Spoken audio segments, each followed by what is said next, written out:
Either way, we are in the game. Oh, we are paused for a second here. So, but yeah, I think that Twitch chat had a good idea there, Wardy, with the percentiles. It was pretty close. I think bookies have Krystianer actually slightly favored. Twitch chat had sort of slightly favored. I think it's about even for sure.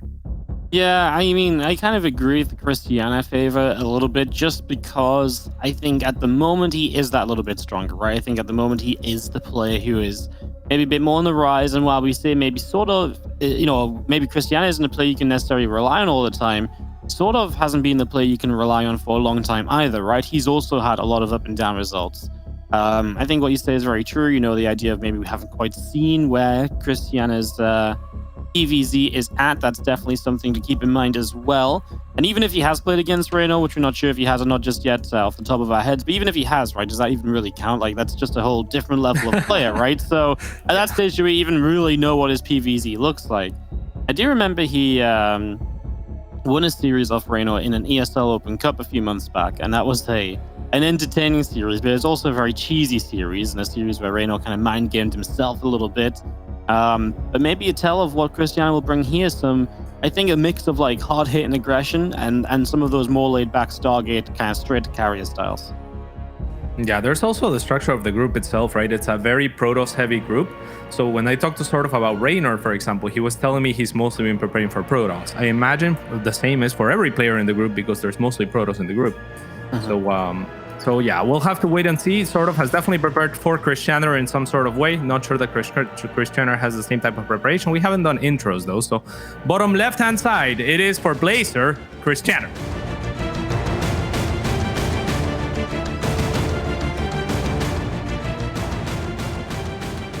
In the top right-hand corner, Blue Zerg is SortOf.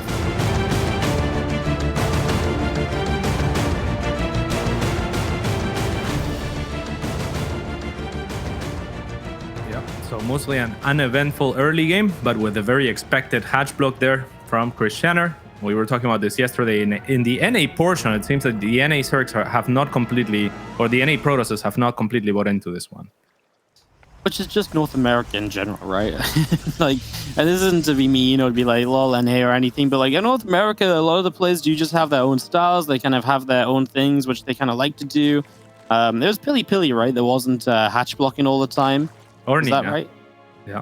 Nina as well?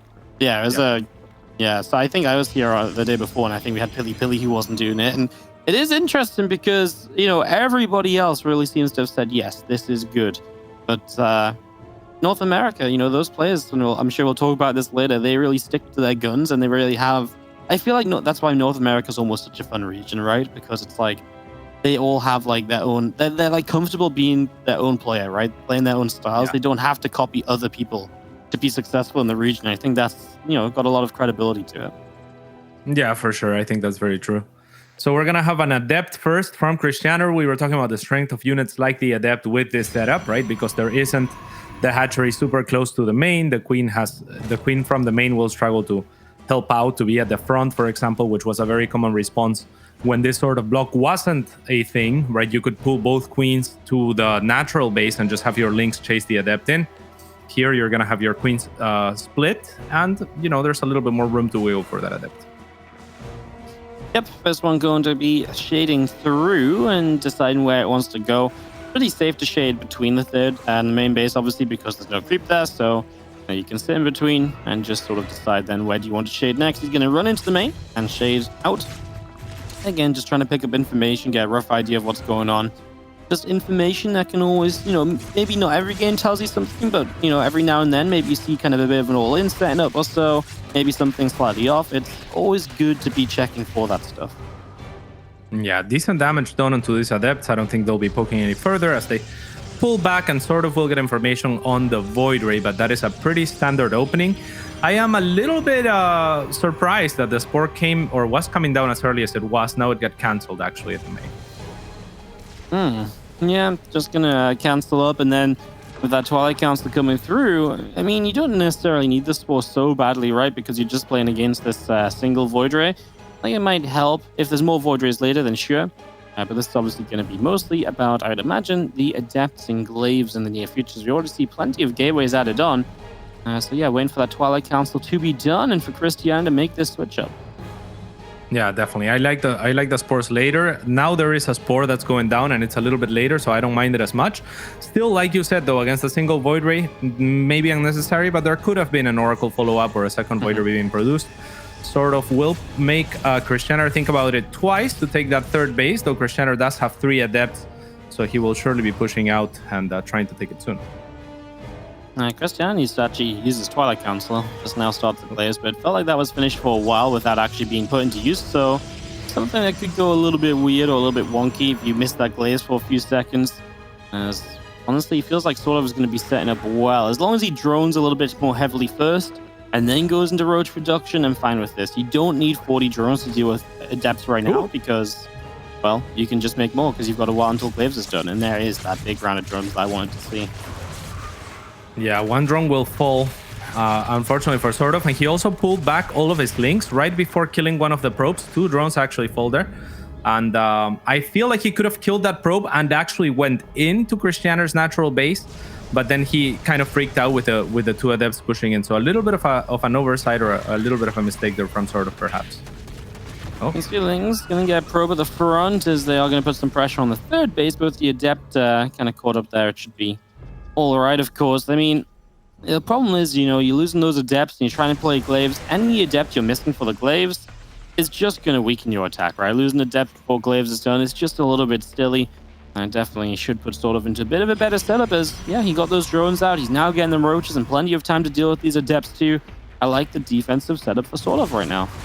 It's pretty good. 6 Roaches were in production as the Adepts were moving out, so they will no doubt be out, and there's an extra 2 or 3 that are going to pop as this attack happens. However, the Queens are getting targeted down, and the Roaches are spawning, but they were chasing after the Shades, so they don't do as much as they could have, perhaps. The drones are being targeted as well.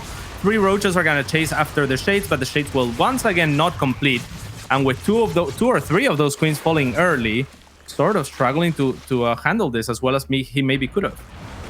Yep, it's always one of the question marks when someone goes Adepts against you. You can have the setup to defend it properly, but that doesn't mean you're going to defend it properly because so much of it is still the movement around what you move with, how you move with those Adepts and how your opponent moves against them. And that's why it's a popular style, because it isn't just oh, you figured out what I'm doing, you made the right amount of units, congrats, you've defended it. It's more complicated than that. Yeah, most definitely. And part of that complication, for example, is the number of links. SortOf did well to make links early and kind of like poke and prod and get information, but he never made a big swell. Links have a lot easier of a time chasing those Adepts, and that's why DRG, for example, popularized the response where you make a big swell of links followed by Roaches. SortOf kind of just went straight into the Roaches with just like a base of 6 or 8 links, and that made it so that the Roaches had to split themselves, whereas with the links you can just split them, chase after, and then come back for the fight, right? So they're not as mobile, obviously. Absolutely, as we do have a little bit of a slowdown on 4th base. More drones going down. It does feel like over time, I like a lot what Krystianer is getting done. He is Chrono Boost now, double Immortals, by the way. Has 3 Sentries and still just a lot of Adepts, so he is 100% committing to this upcoming attack. I guess with these 2 additional Immortals, and honestly, it's going to be at a pretty good time. I like it because he's going to be finding SortOf, who is teching up into Bane Nest, but won't have Bane Speed, Aspire, but won't have Mutalisk. You know, a melee upgrade that will not be finished. This timing just has a lot of potential, it feels like, and SortOf's also at that weird stage where if he doesn't quite know this is about to happen, he might just keep on droning because he's not quite at that full uncomfortable drone count yet.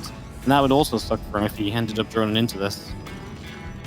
Yeah, that would be a problem. The Spire is cute, however, it might be able to do something as there's no anti-air whatsoever. These Ravagers are late to morph, however, and this is a lot of Adepts. I mean, at this point, you almost want Banelings against this number of Adepts, and there is 6 morphing, but they are going to get force fielded off right away. A little preemptive, the force fields, however, so SortOf will have some time, and Krystianer hasn't really committed to any of these Shades so far. So, I mean, even the 2 Banelings, if they manage to connect onto the clump of Adepts, there is a lot now. Good. Oh, actually, not great force fields. 2 Banelings get through.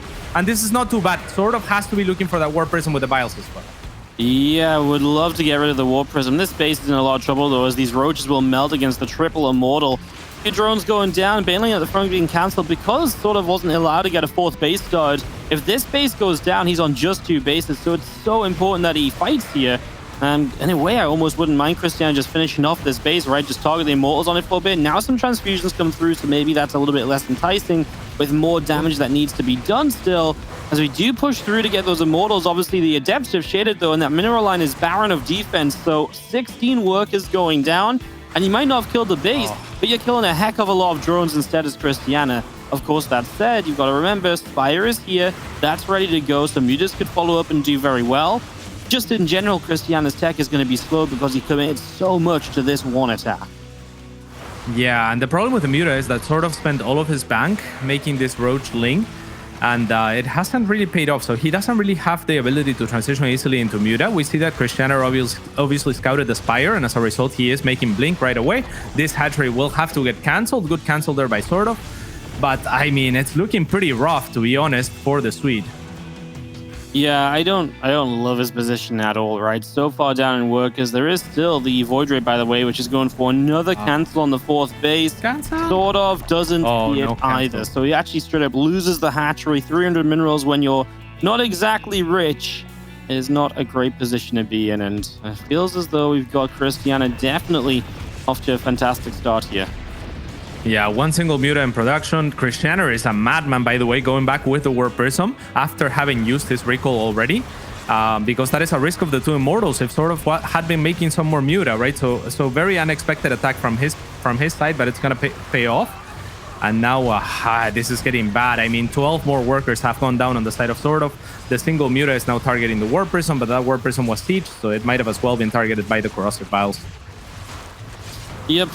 So many drones just going down, man. I mean, this is just so painful. There's 27 workers left in the game, and as SortOf is just building units behind this, I imagine we're just going to go for one big attack across the map and just try to bust through and to maybe somehow, some way pull something out of this. It is probably the best idea. It's just unfortunately probably not going to be enough because Krystianer has expected something like this for a while.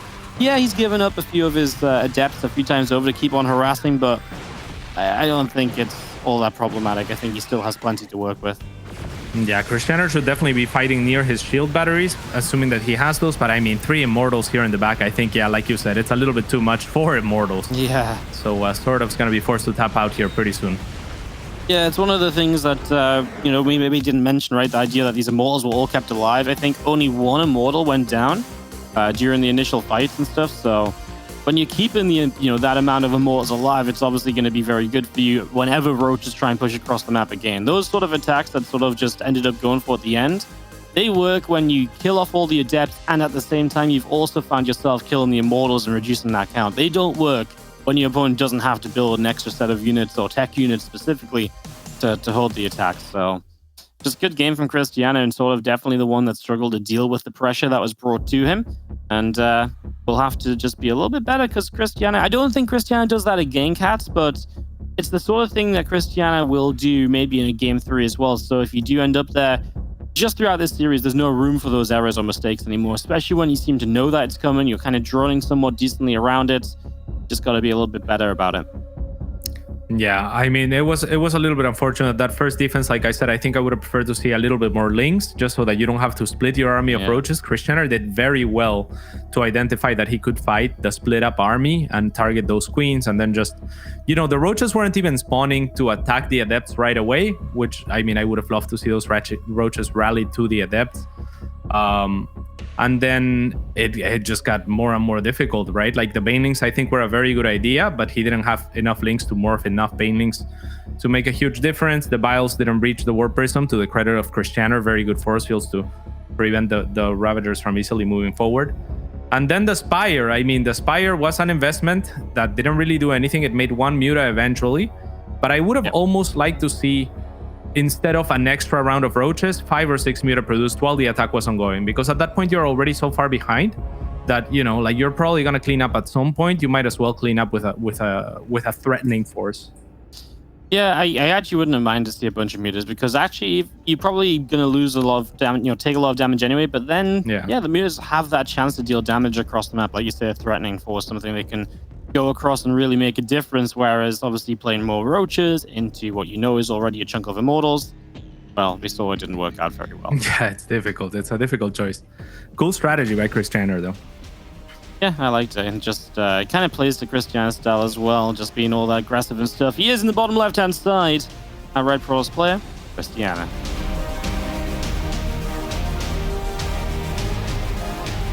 the top right-hand side, looking for a team. It is SortOf.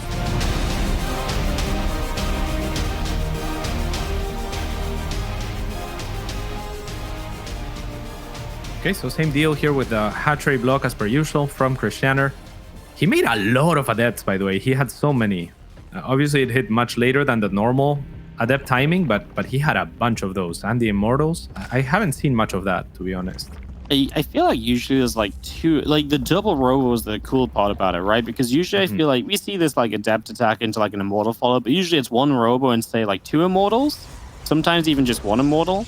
So he went double robo and got 4 immortals. Oh, I think he was just on 3 or so, but either way, you know, it was that extra kind of that really just felt as though sort of didn't quite have the power. I feel like the other big thing was actually just that void ray. Denied the 4th base so many times. And just one of those games where you actually really could have done with another base to send your drones to. Because then maybe sort of can just sack that base he was trying to defend for so long. And then Krystianer's a little bit more skeptical about moving further forward. But without that 4th base being there, well, yeah, you can't give up that other base. So maybe you're forced to fight a couple more times when you didn't really want to fight in the first place. So yeah, I think got to give credit to that one void ray, which just really did just sit there for so long. Because even after the fight ended, it killed that hatchery again. So yeah, definitely a few little things that maybe if they'd gone better, sort of could have even changed the way the game played out, or at least given him more options to play around the stuff that Krystianer was doing. Yeah, I mean, Krystianer just stood there parked with that void ray the entire time and sort of never threatened it with queens or anything like that, right? Like he never really went to shoo it away. He just thought, okay, no way he's gonna stay there, and yeah, he just stayed there. And another thing is when you make that many adepts and with the immortal backbone, I feel like it requires a completely different response than what Zergs normally do against adept attacks, because roaches are usually the hard counter to adepts in smaller numbers, right? Banelings gain value the bigger the mass of units is, because then there's more units to hit and they do AoE damage, right? So I think that more Banelings would have been perfect. I think that even like Baneling Ling with like Ling upgrades might be like really strong against this type of style that Krystianer was showing, because then the immortals don't do anything at all. Yeah, if you can roll the Banes and just force the Adepts back, or force the Adepts to split and stuff. Because there was a moment where he missed a couple force fields, right? And a few Banes did a lot. It's just he only had a few Banelings. And so, while they actually did very well, if they were 2-3 times the number, it would have actually been game-changing. Whereas in this case, it was just like, oh, well, that sucked, for Krystianer. But it was, he was still completely fine otherwise. Most definitely. So we're going to see another glaive attack coming from Krystianer, this time not off of the Stargate opening, however. So a little bit more committed, a little bit earlier. The robo's already finished, extra gateways being added, so this is going to be a big adept all-in. Yep, this is, I kind of like it too, right? Because this is sort of saying, oh, you like playing with adepts, okay, and he might just have 4 gate adept on his mind, but then you actually go up to those, 6 gateways in total here? And that's just scary, because it gives you that little bit of extra power. And especially if the warp prism sneaks off and tries to like warp into the main base or something, then you can actually just warp 6 adepts in. It is almost amazing how big a difference 6 adepts can be versus 4. And that's where things can really get out of hand here. So this is absolutely a snowball effect kind of game that Krystianer is aiming for. Let's see what he can do. Is this prism coming across the map? And the first round of adepts will be warping in across the map very, very soon. Yeah, this time around, however, SortOf has a lot more links to deal with the initial wave of adepts. So I don't think he's going to struggle to chase those. Oh, he might even look for an engagement here, and the creep is good enough that the Twins can actually target the Warp Prism. This is a great start for SortOf. Actually, killing the Warp Prism is just fantastic. And now he just has to back away and buy as much time as he needs. I like that, evacuating the drones even, not having to worry it at all. And then just bringing and consolidating his army with the Queens and Lings while the Roaches spawn. Yeah, Prism just went too far forward, and the Queen sniping that down just makes the world of differences. Yeah, I mean, now you've got to warp in at home, but it just gives SortOf so much time where he doesn't have to deal with as much pressure, and you only have to deal with these adepts in, as many places or less places than you would have originally. Fantastic stuff. That's just a game changer very early on in the fight, and that's exactly what SortOf needs to pick himself back up after that previous game, just straight to the defense, no messing around, gets it off perfectly. Makes it, feel easy, and that's got to be reassuring and comforting for him. Yeah, especially with such committal from Krystianer, who's just going to go for a second wave. He just did his next warp in back at home, consolidated his army, and now he's looking for another poke. SortOf will spot the probe, trying to take a third base, so we'll get a cancel onto that pylon. And now he has to be aware that something's going on. Even this is not bad because it'll force Warpins potentially back at home. Yep. This is part of that, though. He is gonna actually, but this is the issue, right? His roaches are now all kind of on their own here. So you lose a lot of roaches to begin with before the Lings even make it back. And now the Adepts get up into the main base. 16 workers go down. This is the problem, Cats, because now you've got to chase down these Adepts. Now other Adepts are already warped in and shaded into the third base. In fact, they're all going to join up together. And that means that all of these Zerglings aren't going to have such a good time. They're going down very quickly. The Roaches are going to die super quickly. And SortOf has just absolutely lost this game, all of it just out of nowhere.